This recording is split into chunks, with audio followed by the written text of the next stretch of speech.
집게사장은 최연장자, 직장 상사, 재력가, 권력자의 포지션으로 인명보다 돈을 우선시하며 돈에 살고 돈에 죽는 사상을 지녀 돈을 위해서라면 중범죄도 마다하지 않는 캐릭터입니다. 이런 캐릭터의 집게사장은 어떤 만행들을 저질렀을까요? 집게사장에게 부하직원이란 돈을 버는 도구에 지나지 않습니다. 손님이 잔돈을 바꾼 후 스폰지밥에게 팁을 주자 그걸 강탈해 가고, 뚱이가 집게리아에 취직했을 때 스펀지밥은 이런 말을 합니다. 내가 처음 일 시작할 땐 시간당 10,000원씩 냈단 말이야. 직원으로 부려먹으면서 오히려 돈을 받아갔다는 것이죠. 집게사장에게 직원들의 사비 갈취 정도는 일상일 정도로 엄청난 악덕 사장입니다. 이런 사장이라도 도둑질은 나쁘다고 생각하는 건지 TV를 보며 도둑이 제일 나쁘다고 평생 감옥에 가두어야 한다고 하죠. 그런데 알고 보니 집게사장이 안고 있던 피클통, 수건, 전화기, 가위, 잔디 깎는 기계 등 많은 물건들이 모두 다 훔쳐온 물건이었다는 것입니다. 스폰지밥과 뚱이에게 추궁당하자 전부 빌린 거라고 둘러댑니다. 그리고 스폰지밥과 뚱이를 내보내고 이렇게 말하죠. 큰일 날 뻔해. 이 정도로 돈을 밝히며 돈 때문에 도둑질을 할 만큼 구두쇠란 이야기입니다. 그런 집게사장에게 아주 좋은 행사가 열립니다. 동물원에서 무엇이든지 공짜로 주는 행사를 한 것입니다. 신이 난 집게사장은 그 행사를 즐겼고 해서는 안 될 짓을 해버리죠. 진주조개의 알을 가져가 버린 것입니다. 그리고 조개가 울기 시작합니다. 이 소리는 엄청나 전 세계의 사람들이 전부 괴로워합니다. 진주 도둑으로 붙잡혀와 하는 말은 이것도 공짜인 줄 알았다는 것입니다. 이 도둑질로 집게사장은 세계 단위의 민폐를 끼치게 되었죠. 그 정도로 공짜와 돈을 좋아하는 집게사장 앞에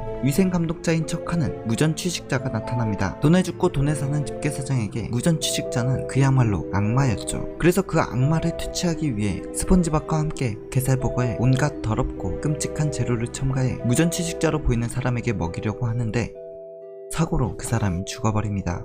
그 사람은 무전취직자가 아니었고 진짜 위생감독관이었습니다. 집게사장은 자연스럽게 스폰지밥에게 뒤집어 씌우죠. 사장님이 시켜서 한 것뿐인데요. 시킨다고 정말 다 하니?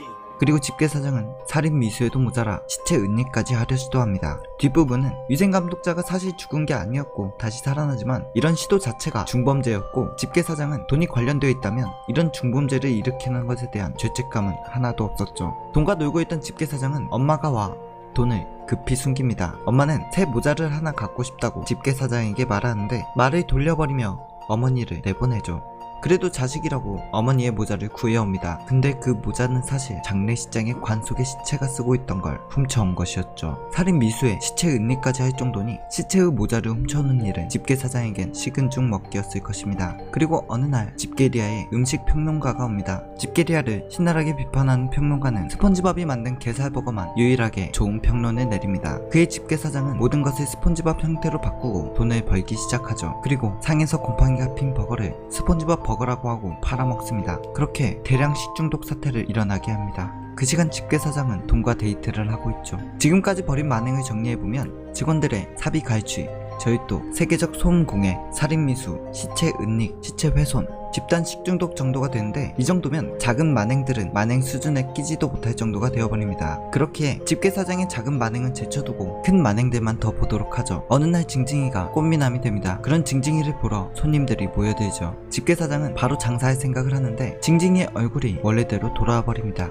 그러자 집게사장은 손님들을 다시 모으고자 징징이의 얼굴을 계속 문에 찍어대죠. 이로써 폭행, 상해가 추가되었습니다. 집게사장은 돈을 벌고자 신문을 만들기로 합니다. 돈을 벌기 위해선 신문이 잘 팔려야 하고 잘 팔리는 신문은 자극적이어야 했죠. 그래서 집게사장은 스폰지밥에게 주민들을 비하하는 거짓 기사를 쓰게 합니다. 그로 인해 많은 주민들이 피해를 보게 되죠. 양심에 찔린 스폰지밥이 그만하자고 해도 집게사장은 스폰지밥을 계속 착취했고 스폰지밥은 이 사실을 신문으로 발행해 모든 일을 까발려버립니다. 그렇게 피해를 입은 주민들에게 신문으로 벌은 수익금을 다 털려버리죠. 그리고 지폐와 신문 인쇄기를 보더니 신문 인쇄기에 지폐를 넣어 위조 지폐를 제작합니다. 어느 날 핑핑이가 자석을 삼킵니다. 그로 인해 핑핑이의 등에 동전이 붙죠. 이를 본 집게사장은 핑핑이를 이용해 다른 이들의 동전을 가로챕니다. 핑핑이가 괴롭게 혹사당하면서 우는데도 전혀 신경 쓰지 않고 동전만 긁어 모읍니다. 등장인물들이 전부 해양생물이라고는 하나 핑핑이는 엄연한 애완동물로 명백한 동물학대이죠. 그것도 다른 사람의 애완동물을 학대한 것입니다. 징징이가 생명보험을 듭니다. 그러나 생명보험을 들면 죽지 않는다는 잘못된 생각을 가지고 있죠. 집게사장은 스폰지밥과 뚱이에게 생명보험을 설명해주다가 보험 청구인을 누구로 해놨냐고 묻습니다. 스폰지밥은 청구인이 없다고 하죠. 그리고 청구인을 자신의 명의로 적습니다. 그리고 징징이에게 용암에 빨리 뛰어들라면서 응원을 하고 이런 말까지 합니다. 높이 올라가서 화끈하게라. 죽어도 상관없고.